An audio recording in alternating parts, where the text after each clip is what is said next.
Hay personas en la sala de espera. A ver, ¿qué pasa con las salas de Ya espera? los admití a todos. Ya se admitió a todos, ya se admitió a todos. Que vayan entrando nomás ya, que entren todo el mundo, por favor.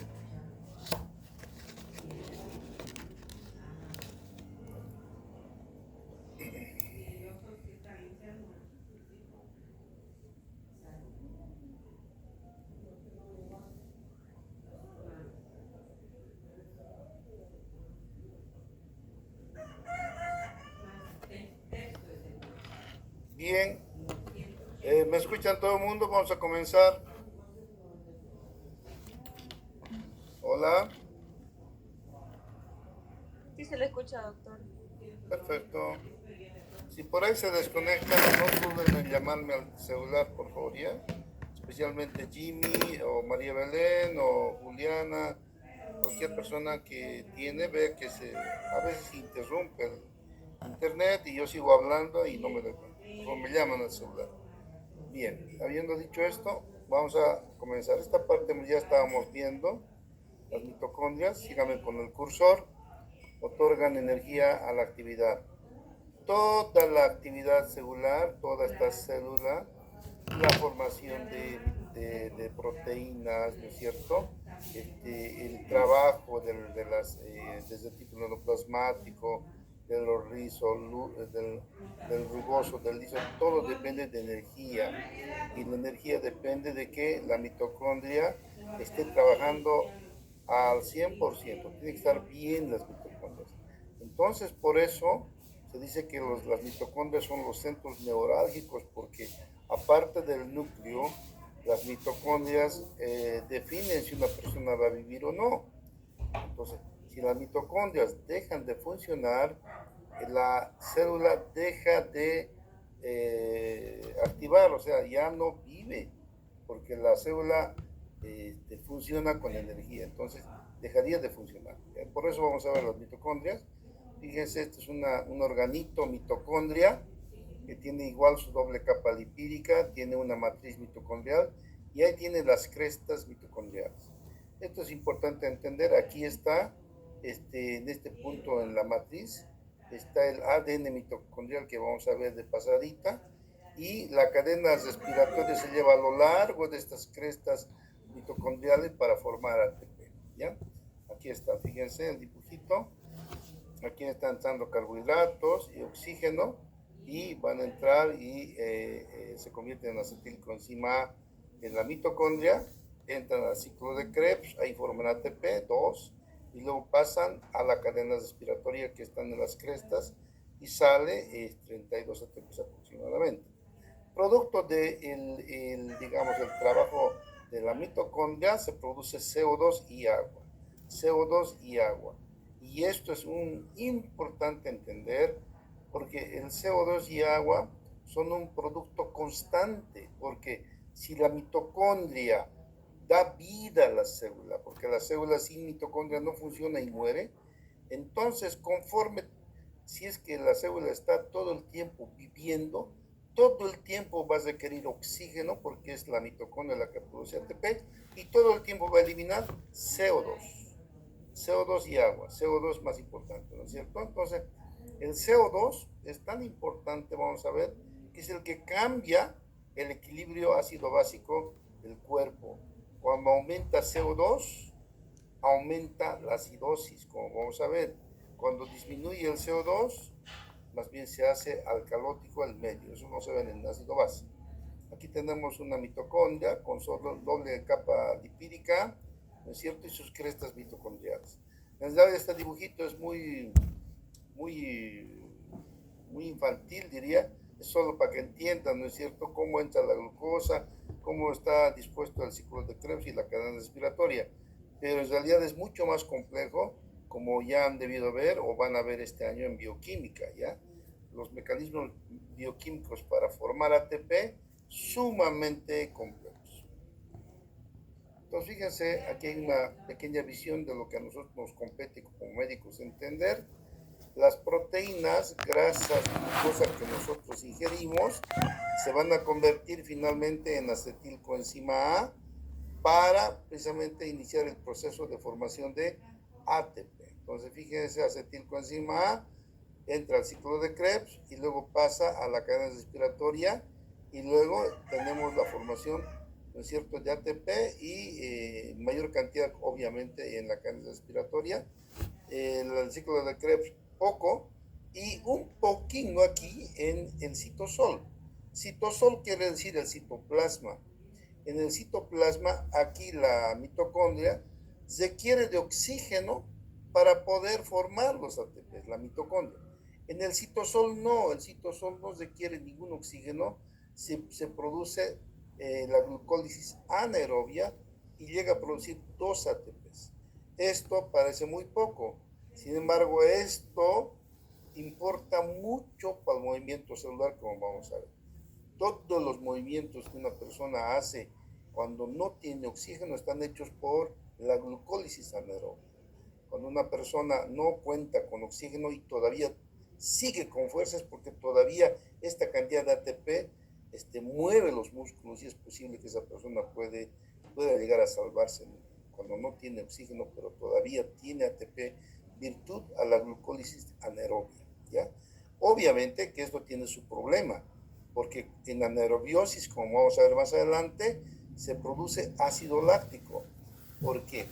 No hay producción de ATP, no hay ciclo de Krebs, no hay cadena respiratoria y el ácido pirúvico, vamos a ver en otro esquemita, se convierte en ácido láctico cuando hay falta de oxígeno.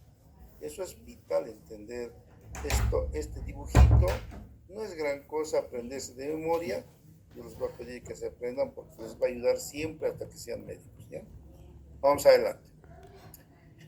Entonces, fíjense, el ATP es importante para la contractilidad, para la secreción hormonal. Nosotros pensamos que solamente para el músculo, ¿no?, para el corazón, pero estas neuronas, las células secretoras endocrinas, la circulación, el cerebro, todo funciona con ATP, todo, ¿no es cierto? El mismo dolor, ¿no? Todo funciona con ATP. Como les digo, la célula es dependiente de ATP. Entonces, toda la actividad celular depende de la mitocondria. Un defecto en la función de la mitocondria tiene repercusión grave en los órganos que requieren mayor energía, por ejemplo, músculo, cerebro, corazón. Entonces, esto vamos a ver, no nosotros, porque son enfermedades un poco raras, pero a veces hay problemas en la mitocondria y los pacientes tienen signología tanto en músculo, en cerebro y en corazón, ¿ya? Vamos adelante. Funciones. Producción de ATP, lógicamente, ¿no es cierto? Esto es importante. La modulación del estado redox, la transferencia de electrones. La especie que pierde se oxida y la que gana se reduce. En este caso, todo el tiempo nuestras células están oxidándose, están perdiendo electrones, todo el tiempo. Entonces, vamos a ver que nosotros vamos adquiriendo carga negativa en la última órbita de nuestras células, de nuestros átomos y moléculas, y eso se llama oxidación, ¿ya? Entonces vamos a ver más adelante cómo es la oxidación. Ahora mismo vamos a entender un poquito. Luego de eso, la mitocondria está encargada del balance osmótico, ¿ya? Balance osmótico. Esto es importante, por favor, porque atiendan, por favor. Si la mitocondria da ATP, entonces la célula, voy a volver atrás, si la mitocondria da ATP, la célula siempre va a tener energía y como hay energía, se va a producir la entrada y salida de nutrientes normales.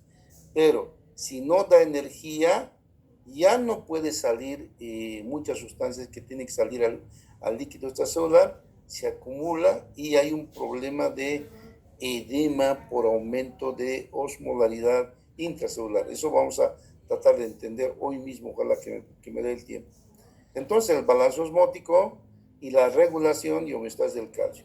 El calcio tiene mucho que ver en la función mitocondrial porque el calcio se encarga de la contracción muscular del corazón, muy importante, también del músculo esquelético, y el calcio tiene que ver aquí en la función celular, entra a nivel de la mitocondria y tiene mucho que ver, van a ver ustedes el calcio en la función celular cuando estén en bioquímica. No les voy a dar aquí porque es un tema muy grande, pero tiene que ver en la homeostasis del calcio, ¿ya? Ahora, la muerte por apoptosis. Tenemos dos tipos de apoptosis. Apoptosis de origen interno y de origen externo. En el de origen interno es la mitocondria la que prácticamente va a inducir. ¿Por qué? Porque libera un factor inductor de apoptosis, la mitocondria. Y eso es el citocromo C, y esto va a activar las caspasas, la caspasa 9, y esta caspasa es la que va a activar la mitocondria. Fíjense, aquí hay una estrés celular, aquí hay lesión prácticamente celular, entonces se activa la mitocondria se activa por la lesión celular. Esta lesión celular va a producir unas proteínas que van a ir a estimular los canales de la mitocondria. Estos canales van a soltar el citocromo C y el citocromo C va a activar las caspasas. Las caspasas están aquí en el apoptosoma. En el apoptosoma, estos azules son las caspasas, están inocentes, no molestan a nadie, pero cuando son activadas por el citocromo C, se sueltan las caspasas y producen muerte celular. Entonces, fíjense cómo la mitocondria tiene que ver en la muerte celular. Ustedes tienen que ver cómo ha sido su abuelita. Gracias a Dios, nuestras abuelitas siempre han vivido hasta los 100 años, 90 años. Ya la abuelita es enferma, pero nuestras abuelitas nos van a heredar en la mitocondria. Por tanto, una mitocondria bien formada, bien fuerte, va a preservar una vida más longeva también, ¿ya? Es una herencia a la longevidad. Pero entonces, la muerte por apoptosis interna está provocada por la mitocondria. La mitocondria, repito, cuando hay estrés celular, ese estrés celular va a activar que la mitocondria suelte el citocromo C, ¿no es cierto? Y el citocromo C va a activar el apoptosoma, el apoptosoma va a soltar las caspasas y las caspasas van a provocar muerte celular, ¿ya? Bien, entonces, hasta aquí, ¿qué es lo que no han entendido? Levanten la voz. Por cierto, esto de las caspasas me lo van a hacer con lujo de detalles en el práctico que les estoy preparando. O sea, esto van a hacerlo ustedes. Ustedes van a averiguar en esta semana que van a estar libres. Vayan a saltar el sábado, el domingo, qué sé yo. Pero luego reúnanse para investigar cómo funciona, en este caso, la apoptosis, ¿no? La apoptosis por estímulo interno dado por la mitocondria. Aquí tengo un dibujito, fíjense la activación de la apoptosis, las vías de activación. La vía interna, la intrínseca, está dado por la mitocondria. La mitocondria, cuando la célula se daña, el estrés, entonces va a activar el citocromo C, va a liberar el citocromo C, va a formar las caspasas, va a activar la caspasa 9 y eso va a provocar la muerte celular. Ahora, en la vía extrínseca tenemos los receptores de muerte. Los receptores de muerte están en la célula, en la membrana. Entonces, esos receptores de muerte van a recibir una orden indirecta del factor de necrosis tumoral, el factor de necrosis tumoral alfa, ¿no es cierto? Y ellos van a activar la caspasa 8, es otro tipo de caspasa que es similar a la 9, pero todos van a estimular las caspasas 3, 6, 7 que van a hacer la destrucción celular. Entonces, la vía intrínseca se activa por la mitocondria. La vía extrínseca no. La vía extrínseca se activa por los receptores de muerte que tenemos todos, ¿no? Porque eso está en las células. Cuando una célula ordena que otra célula se muere. Entonces, Eso va a ser un producto de investigación para que ustedes me lo hagan bonito, van a trabajar hermoso, vamos a aprender cómo hay enfermedades que activan la mitocondria propiamente, ¿no es cierto? El estrés, el daño, pero hay otras enfermedades que activan los receptores de muerte. En ambos casos se produce la apoptosis, ¿ya? Cualquier pregunta, levanten la voz. Vamos a ver que la mitocondria tiene su propio ADN, ¿ya? El ADN hemos dicho que está en la matriz mitocondrial y es de forma circular. No es como el ADN en forma de personitas o más o menos de cruces que tenemos nosotros. Son ADN circulares, ¿no es cierto? Solamente codifica 13 proteínas, ¿no? Este ADN, pero este ADN hace que la mitocondria se pueda autoreplicar. ¿Qué quiere decir? Se pueda formar. Entonces, ellas mismas, las mitocondrias, se replican. Entonces, no dependen de la replicación del núcleo. Generalmente las células dependen del núcleo. El núcleo se replica y replica todos los elementos de la célula, excepto el de la mitocondria, que se replica a sí mismo porque tiene su propio ADN mitocondrial. Este ADN mitocondrial proviene de la madre. Fíjense, ¿por qué decimos que el ADN mitocondrial proviene de la madre? Porque aquí tenemos el espermatozoide, ¿no es cierto? Que todos los hombres tienen, ¿no es cierto? Ahí está el núcleo, el citoplasma, y ahí tenemos las mitocondrias que están en el mismo cuerpo, pero en la parte superior del flagelito que tiene. El flagelito hace que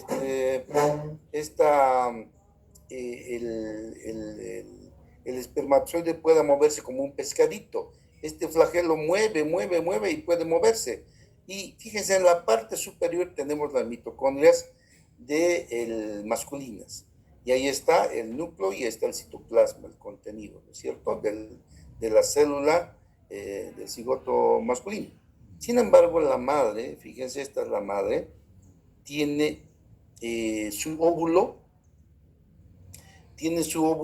ahí está su núcleo del óvulo, es una célula, tiene sus mitocondrias en el citoplasma. Ahora, cuando se produce la fecundación, ¿qué pasa? Muchos millones de espermatozoides entran y tratan de fecundar al óvulo. Uno solo logra entrar, fíjense, entra su cabeza, pero toda la cola se queda afuera, solamente la cabecita y el óvulo lo cierra, lo decapita al espermatozoide. Pero al decapitar el espermatozoide, solo permite entrar su núcleo y su citoplasma. Sus mitocondrias que están aquí en la parte superior de su flagelo, aquí, ¿no? Sus mitocondrias, se quedan junto con la cola, se quedan junto con el flagelo, y aquí tenemos las mitocondrias, ¿no es cierto? Y no han entrado, se perdieron.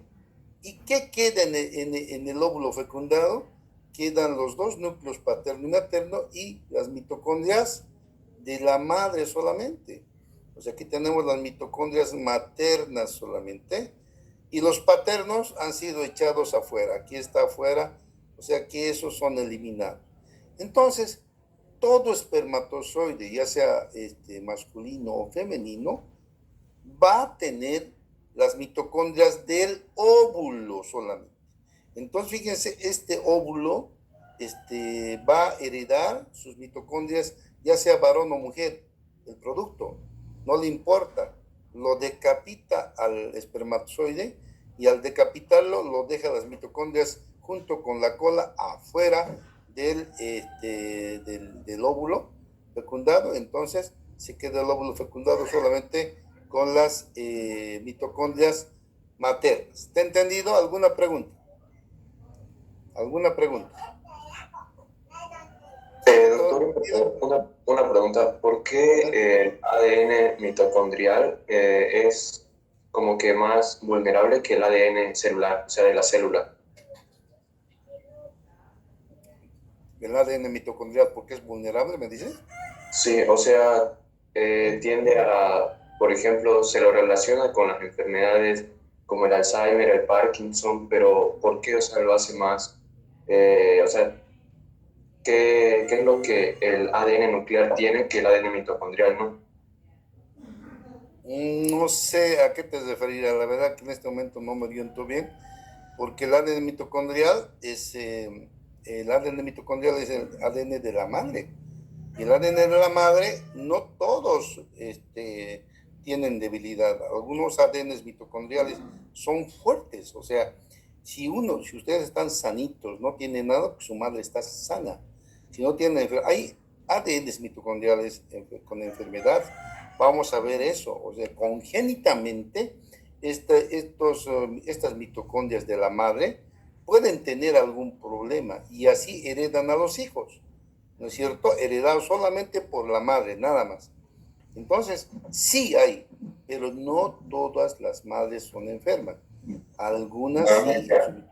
No es que todos los ADN mitocondriales débil, no, no, no. El ADN mitocondrial, dependiendo de qué tipo de origen tiene, puede ser un origen materno muy fuerte. Y yo creo que todos, gracias a Dios, somos fuertes, pero estamos sanitos. Pero en el hospital van a ver ustedes ADN mitocondriales débiles, pero no porque, digamos, el ADN por sí sea débil, sino por herencia, porque esa madre debe tener algún problema, a veces de radiación, alguna mutación que ha provocado su debilidad. ¿Ya? ¿Alguna otra pregunta? Perfecto, muchas gracias. ¿Alguna otra pregunta? Está bien, pregunten todo lo que quieran, estamos aprendiendo, ¿ya? Vamos adelante, entonces. Fíjense, aquí tenemos el ADN nuclear, ¿no? Y ahí está la mitocondria. El ADN nuclear, entonces, al unirse, volviendo atrás, fíjense, el ADN nuclear se va a unir el ADN nuclear del padre con la madre, conforman un solo ADN. Y por eso nosotros tenemos fisonomía paterna y materna, ¿no? A veces, qué sé yo, son chocos, a veces negros, a veces mulatos, qué sé yo, ¿no? Porque ahí tenemos los genes paternos y maternos. Pero esas células digamos, de la unión de paterna y materna tienen la mitocondria de la madre solamente. Eso es lo único que queda ahí. Los demás no, del padre no quedó. Entonces la madre nomás es la que va a heredar el ADN mitocondrial. Y eso es importante para esto, fíjense. Cuando tenemos,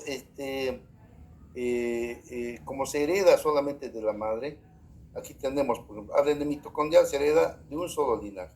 Aquí tenemos padre y madre, a la mujercita, padre y madre al varón, los dos igual. Aquí la mujercita a los dos, o sea, se va heredando vía materna.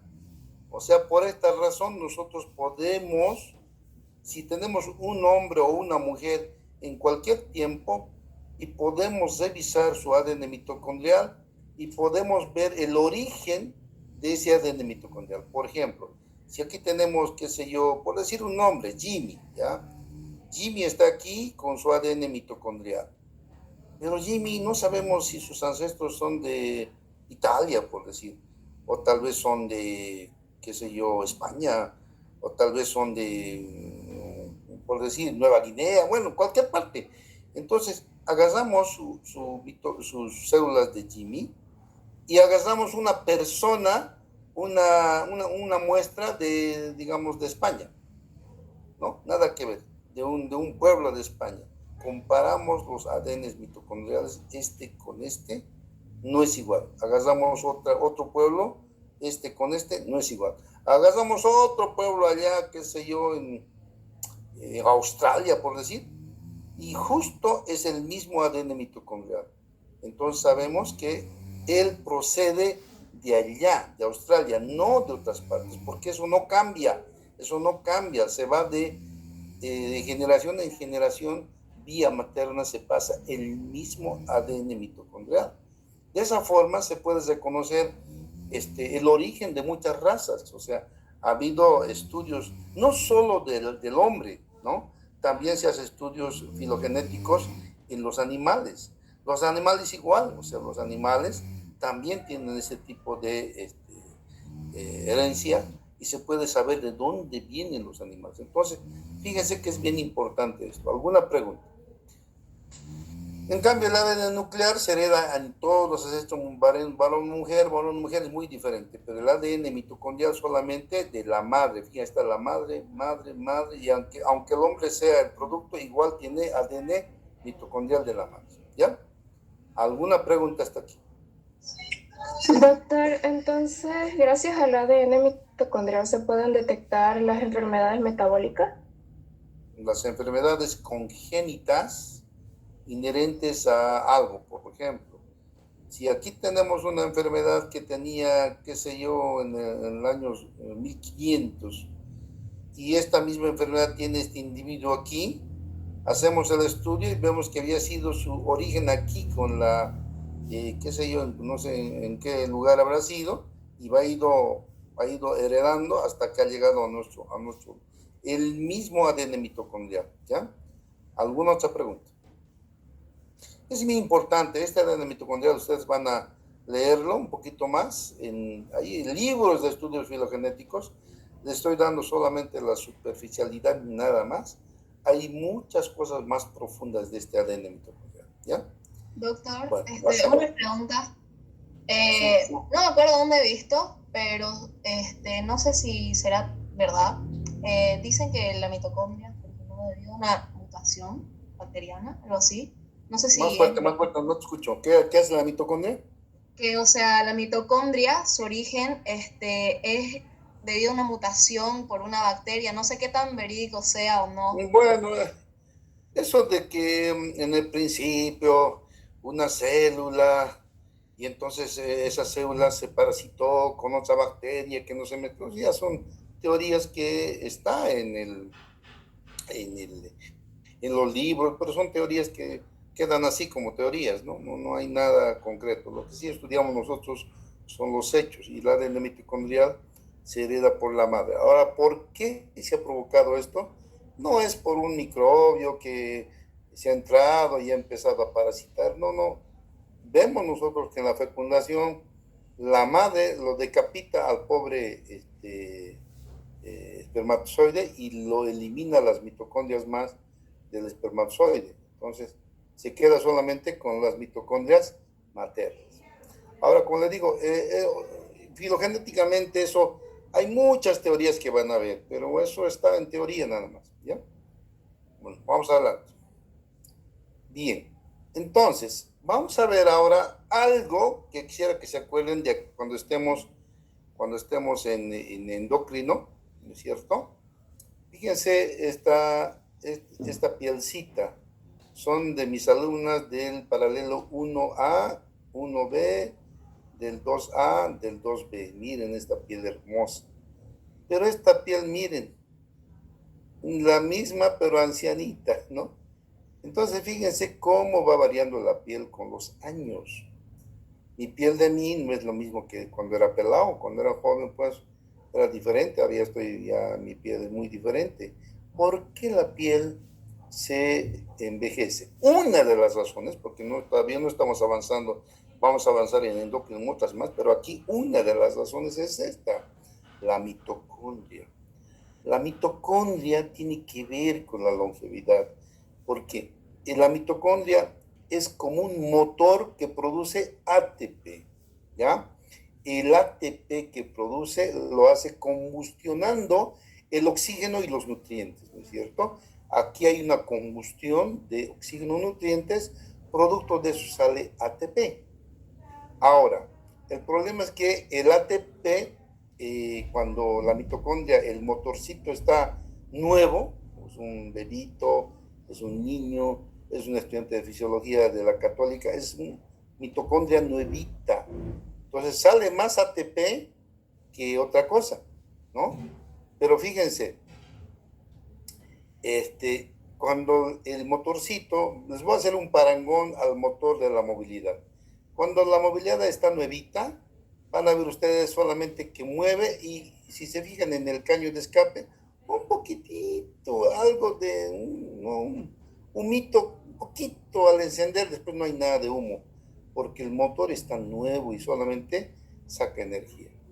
Pero cuando ese motor envejece, cuando se vuelve viejo el motor, entonces los elementos que forman energía ya no forman ATP como debe ser y forman más radicales libres, que es el humo. Esta mitocondria formaba poquito humo, poquitos radicales libres, estaba nuevito, y de ustedes está nuevito, tiene escasos radicales. En cambio, cuando sea de aquí a 50 años, cuando ustedes ya tengan una edad, ATP poquito y más humo que otra cosa. O sea, comemos, pero la mitocondria ya no produce la misma energía de cuando era joven, harta energía. Produce poquita energía y más produce humo, más produce, digamos, radicales libres. Estos radicales libres, ¿qué son?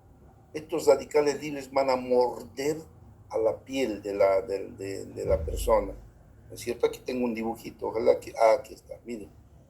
Radicales libres, ¿ya? Va el radical libre va a morder, ¿qué? Las células. Fíjense, esta es una... a ver, ¿dónde está? No tengo ninguno, pero a ver, vamos a hacer lo siguiente. Aquí tenemos una célula normal. Déjenme hacer esto. Ay, caramba, perdón. Me he ido más adelante. Un momentito. Voy a ir atrás. Doctor. Vamos a hacerlo. Sí, dime. Esto que está explicando ahorita, ¿tiene que ver con lo que nos dijo en clase de la hormona de crecimiento? ¿Perdón? Esto que está explicando... Tiene que ver, pero no es directamente. Fíjense. No vamos a poner antioxidantes, vamos a tapar esto, no es antioxidante. Ya no es antioxidante. ¿Listo? No es antioxidante. Esta es una célula, ¿no es cierto?, normal, ¿ya? Entonces, digamos, así están ustedes ahorita, así están sus células, con sus apareaditos normales. Pero cuando hay mucho radical libre, ¿qué hace? El radical libre muerde la célula. O sea, va a agarrar la célula. No tengo un dibujito, che, qué raro. Me lo he eliminado ese. Bueno, lo cierto es que el radical libre viene a morder. Viene el radical libre, le quita un electrón, ¿me entiendes? El radical libre. Quita un electrón y se convierte la célula con falta de un electrón. Y entonces eso provoca lesión. Cuando es una célula solamente no pasa nada, pero cuando muchas células, muchos átomos en la célula van perdiendo electrones debido al radical libre, entonces esa célula empieza a morirse. Y eso es lo que provoca el envejecimiento. Fíjense en una célula normal, aquí, ¿no es cierto? Y aquí está atacada por radicales libres. Los radicales libres, ¿qué van a hacer? Van a quitar los electrones, van a morder, lo van a dejar a una célula sin algunos electrones, y esos electrones que faltan hace que cuando son miles de átomos que se fregan en una célula, se produce muerte celular. Entonces, aquí la célula que estaba bonita, fíjense, se va convirtiendo en una célula media ya con su problema, ¿no? Una célula que ya empieza a arrugarse, porque se va muriendo, ¿no es cierto? Y finalmente se llama estrés oxidativo, cuando esa célula está atacada por todo lado y hay una muerte más fidedigna, más visible en la célula. Entonces, eso es lo que... Aquí me falta un dibujito que creo que lo voy a hacer lamentablemente para el próximo año nomás, porque quiero mostrarles cómo este radical libre va a morder a la célula y lo deja sin un electrón. Al dejarlo sin un electrón, la célula empieza a desfallecer. Empieza un solo electrón, no pasa nada. Un átomo sin un electrón no pasa nada. Pero la célula tiene miles de millones de átomos en su membrana celular. Y cuando muchos de ellos pierden electrones, entonces sucede esto. Empieza a haber lesiones celulares y finalmente estrés oxidativo. Ojalá que me estén entendiendo. Pienso que estaba ya estar en clase para poder dibujarles, Pero esa es la idea, ¿ya? Entonces, volviendo atrás, fíjense, ay, caramba, me he ido adelante. Aquí, ¿ya? Radicales libres. Fíjense, los radicales libres, ¿qué hacen? Van a morder a las células. Aquí tenemos una célula normal. Fíjense, esta es una célula normal. Y los radicales libres vienen aquí y van lesionando la membrana. Entonces, fíjense, esta membrana ya está lesionada y se va a producir apoptosis. Entonces, conforme se va produciendo apoptosis, muchas más células se van degenerando, y lo primero que se altera en la piel son las células del ojo, ¿no? Las células de la boca, ¿no? Lugares del cuello, donde uno claramente empieza a envejecer cuando tiene 40, 50 años. Entonces, hasta que tenga 40, 50 años, ustedes solamente están produciendo ATP. Por eso es que ustedes ahorita pueden hacer con este ATP muchos ejercicios, bailar, todo, pueden saltar en el carnaval, pero cuando son viejitos, el ATP que producen es pues mínimo en la misma célula, o sea, la mitocondria está envejecida. Ahora lo que más produce son radicales libres, y estos radicales libres son los que van a morder a los átomos de las células, y al morder van a provocar un estrés oxidativo, y eso provoca la vejez, ¿ya? Todos nosotros los mayores estamos lamentablemente atacados por estrés oxidativo. Ahora, ¿cómo podemos de alguna forma defendernos de estos radicales libres que salen porque la mitocondria ya está viejita y no produce más buen ATP? Podemos usar, vamos a pausar un momentito, atiendan por favor, vamos a pausar un momentito. Ya. Ahora sí está como debe ser, ya, un momentito, ahora sí. Fíjense, ¿qué vamos a hacer nosotros? Lo que vamos a hacer para poder contrarrestar ese tipo, vamos a usar antioxidante. El antioxidante tiene electrones que donan. El radical libre tiene una boca que muerde a nuestros átomos y se jala su electrón para completar su órbita. Entonces, al robar electrones, el radical libre nos envejece a nosotros. Entonces, lo que hacemos, el antioxidante, ¿qué hace? Va a ir a llenar ese vacío del radical libre y lo neutraliza. Este radical libre tiene una bocota que va a quitar, esta boquita que tiene aquí, va a quitar los electrones de la piel y lo va a hacer viejo. Pero si tenemos un antioxidante y lo metemos ahí, el electrón completamos, ¿ya con qué va a morder? Si está completo su órbita, ya no hace nada. Entonces, de esa forma, las mitocondrias, formando muchos radicales libres, son neutralizadas y nosotros ingerimos antioxidantes. Los antioxidantes entonces van a ir a neutralizar los radicales libres y nos hacen un favor, ¿ya? Ahora es una cosa, van a hacer que nosotros podamos ser más jóvenes, por una parte. Los radicales libres van a empeorar, por ejemplo, en una persona joven. Si ustedes están enfermos, ahí la célula está enferma y por tanto sus mitocondrias están enfermas y producen cualquier cantidad de radicales libres.